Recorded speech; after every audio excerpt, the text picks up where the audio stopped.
Donc en fait, il a eu longtemps, et jusqu'à présent, il a eu longtemps la sensation qu'en fait, sa différence était juste un fardeau, en fait. Ça ne constituait pas un élément de plus pour faire de lui quelqu'un de vraiment unique, en fait, mais qui malgré tout avait sa place dans la société.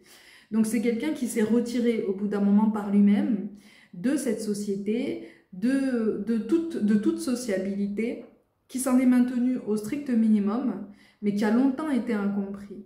Il a longtemps été entouré de personnes qui n'ont pas pris la peine de comprendre son mode de fonctionnement. Parce que lui-même, au bout d'un moment, par effet miroir, a pratiqué le rejet.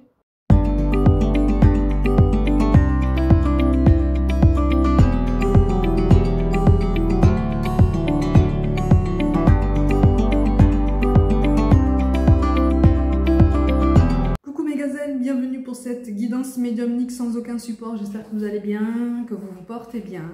Bon, on va attaquer tout de suite dans le vif du sujet. J'ai le message d'un monsieur qui aurait les cheveux roux, ou en tout cas c'est un message pour quelqu'un, un homme en tout cas, qui a les cheveux roux. C'est peut-être quelqu'un que tu connais, c'est peut-être toi-même. Pour certains, on me dit c'est ton frère, c'est ton frère, c'est ton frère, c'est ton frère.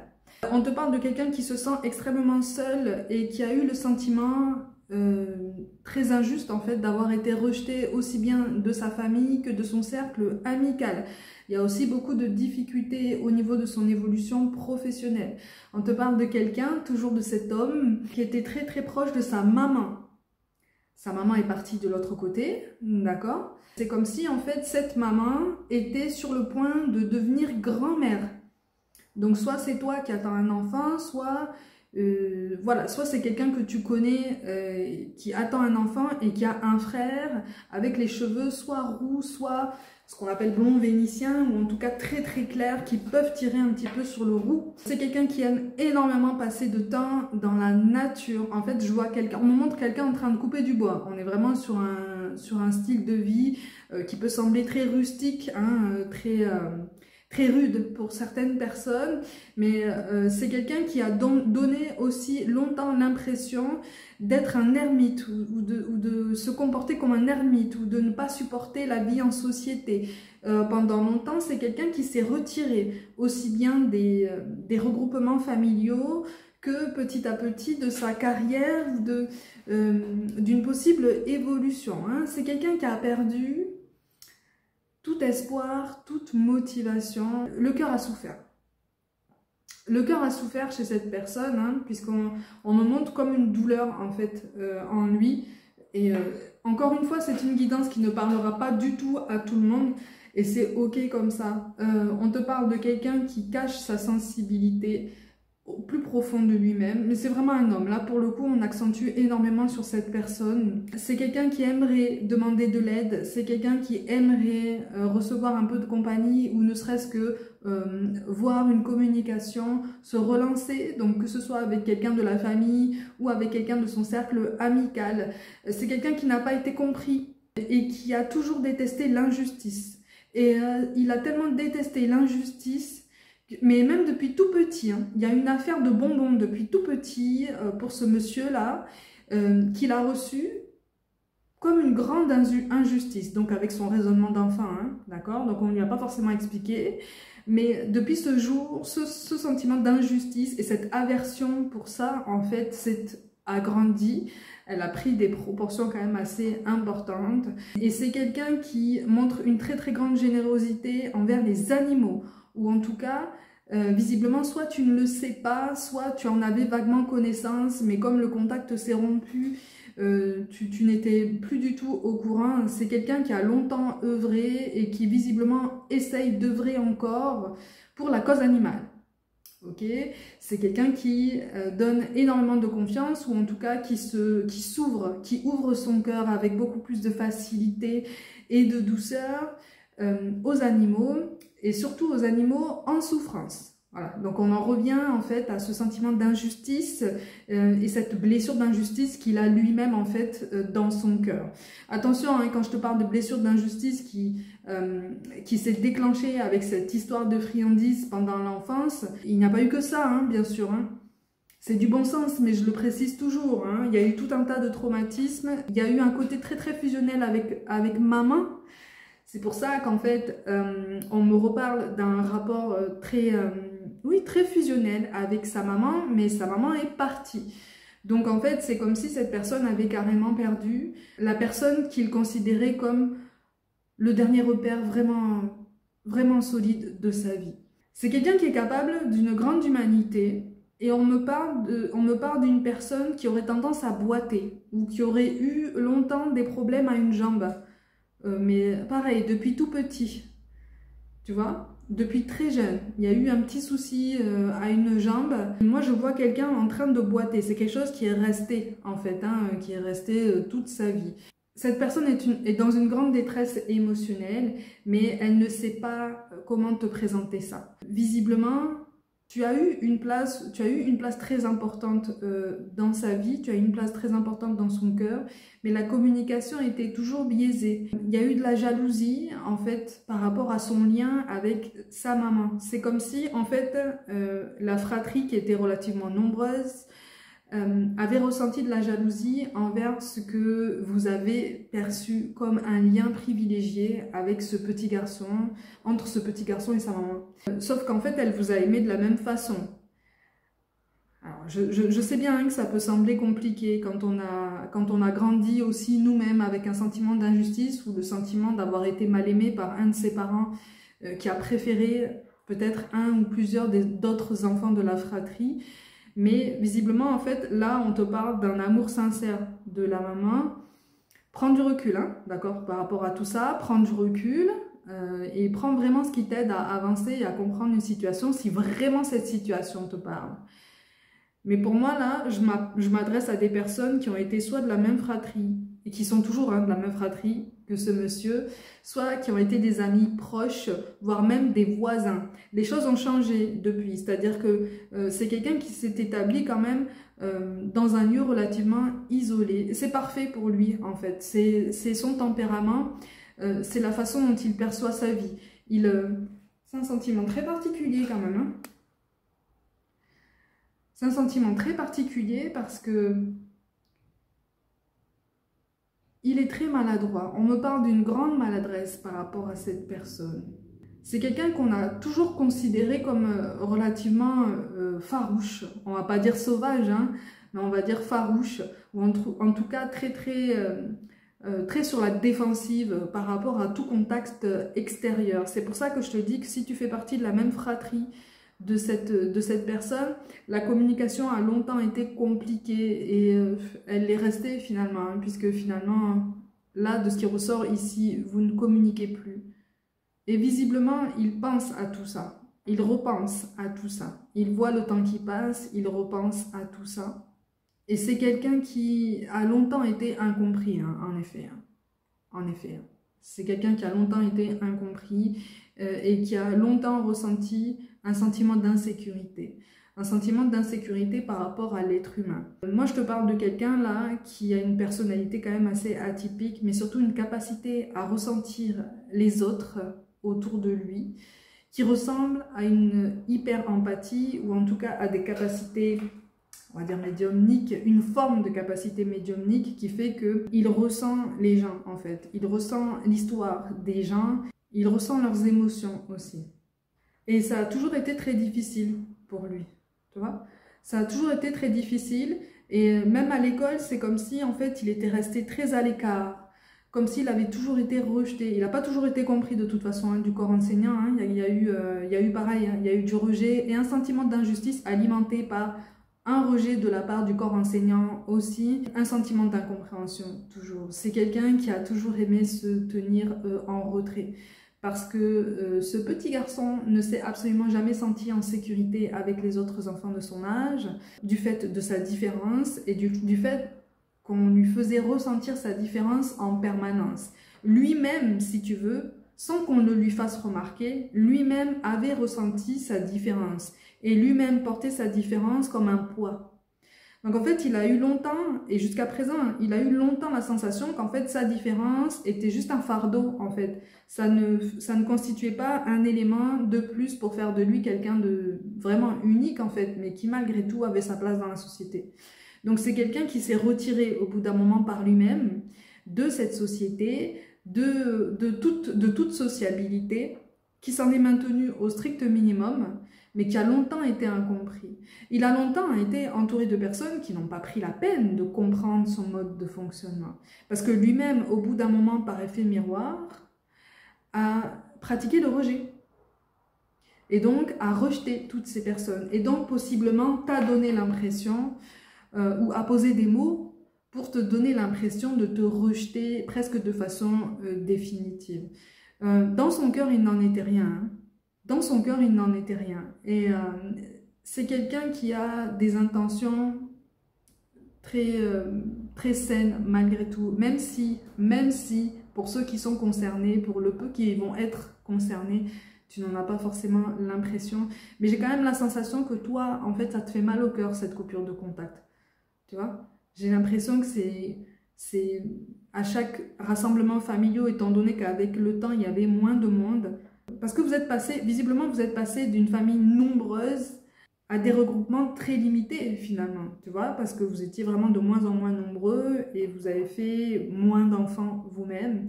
Lui-même n'en a pas. Et il a la sensation très profonde, vraiment au plus profond de son cœur. Mais c'est un cœur meurtri, hein, c'est un cœur brisé. Il a la sensation que le seul amour qu'il a connu, c'est celui de sa maman.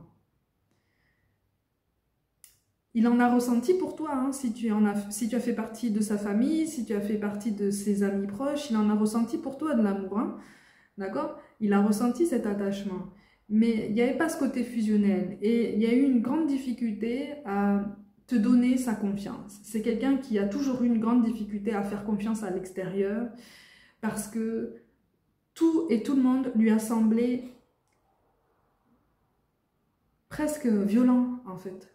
C'est un enfant qui, très tôt, a eu conscience de la rudesse de la vie, ou en tout cas qui a perçu son quotidien comme quelque chose de très rude, comme quelque chose qui pouvait être un petit peu lourd à porter au quotidien. Mais il l'a ressenti très tôt, ça, tu vois, il avait cette conscience humaine, sociale, empathique, très très tôt.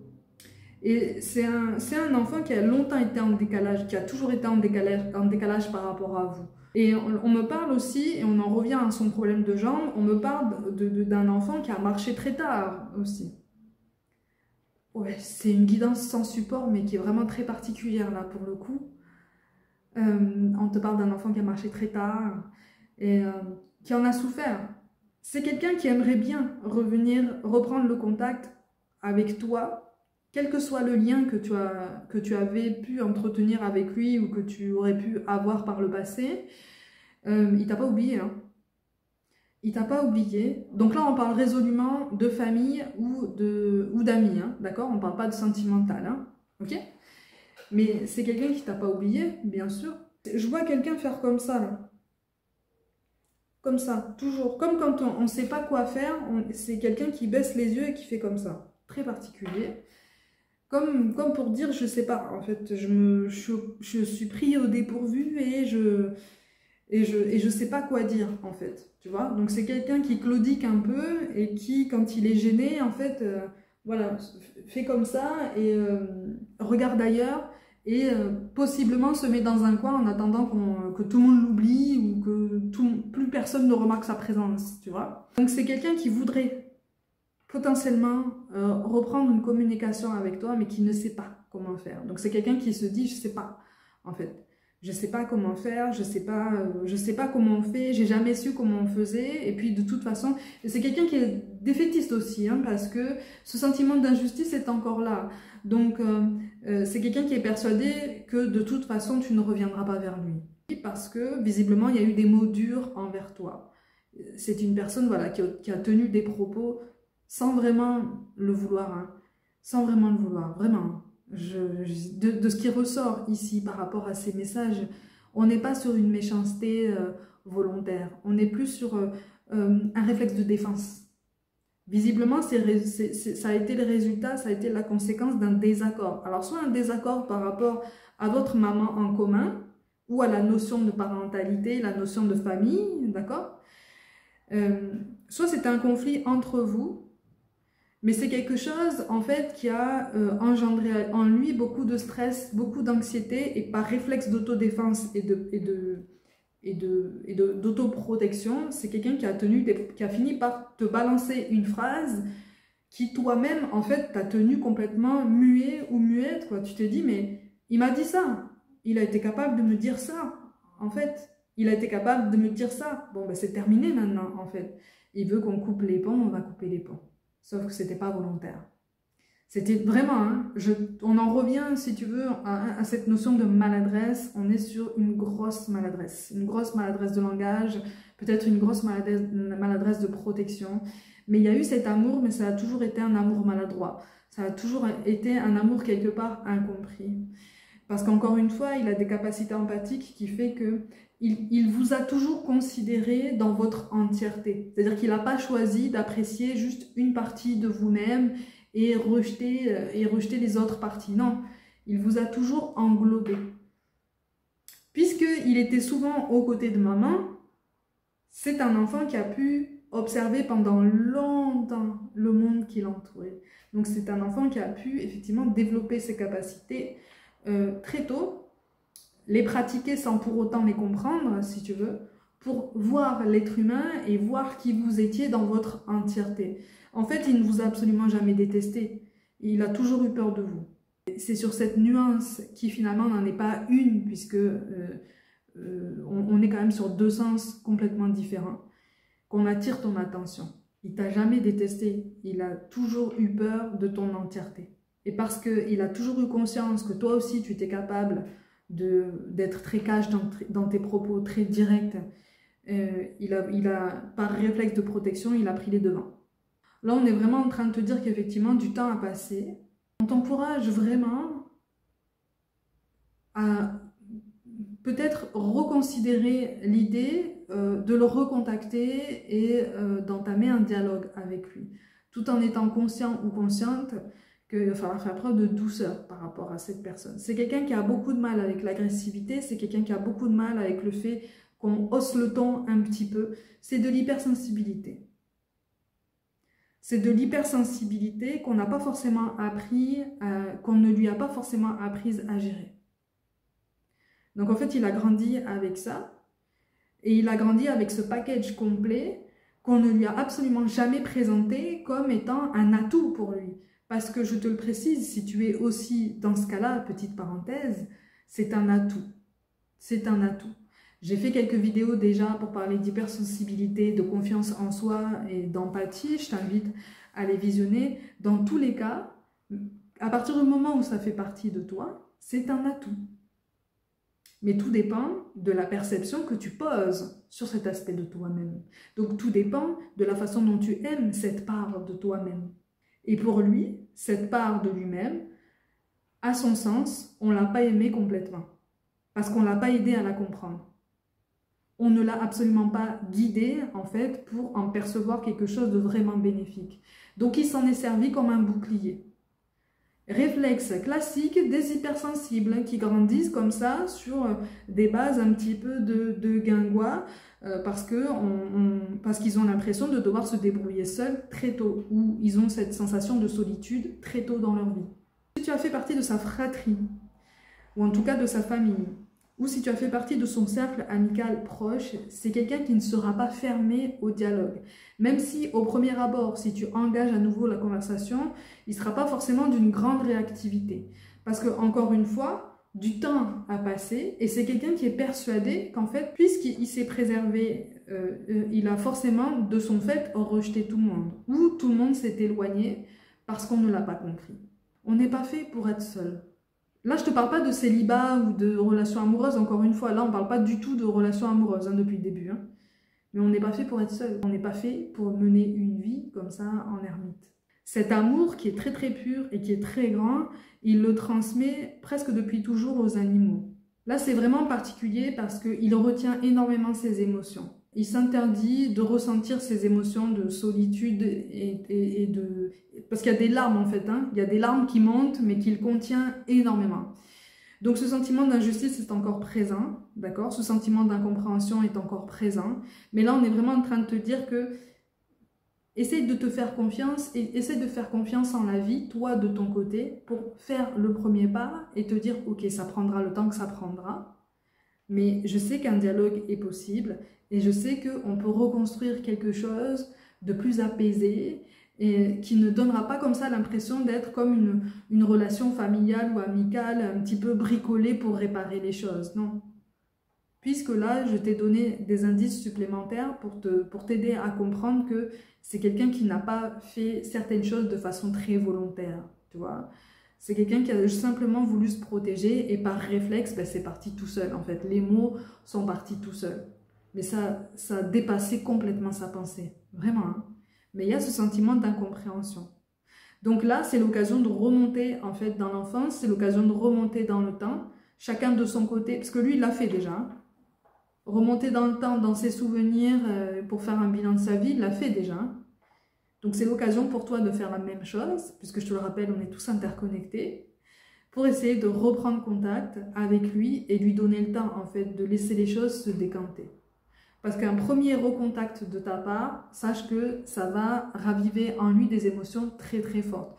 Extrêmement positives malgré tout, mais très fortes. Et quand on est hypersensible, on a besoin de temps pour encaisser cette émotion, qui peut sembler banale pour d'autres personnes. Mais pour lui, le relationnel aurait pu prendre une dimension toute particulière dans sa vie, si on l'avait guidé d'une autre façon.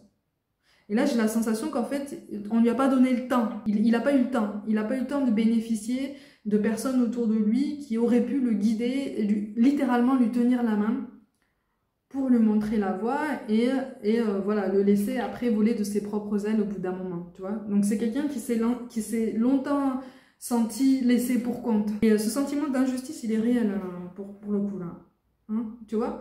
Donc là, il y a un karma à épurer ensemble qui est tout à fait possible aujourd'hui. Donc là, on t'encourage vraiment à faire confiance en la vie, à faire confiance au fait que tu peux faire le premier pas, que ça prendra le temps que ça prendra, mais les choses vont pouvoir se décanter. Mais c'est une personne qui a besoin d'un signe de ta part en premier, comme pour s'assurer que tout va bien, en fait, ou que tout va aller mieux, ou que tu viens littéralement en paix, si tu veux, pour essayer d'arranger les choses et essayer de renouer un petit peu un lien qui a tout le potentiel de grandir à nouveau, mais sur de meilleures bases. Ok ? Mes gazelles, comme d'habitude, prenez soin de vous, croyez en vous. Pour toute guidance personnelle, mon site internet et mon adresse mail sont mentionnés, donc soit sur la vidéo, soit dans la description de la vidéo, d'accord? Donc tout est mentionné. Je vous envoie tout mon soutien et je vous dis à très vite.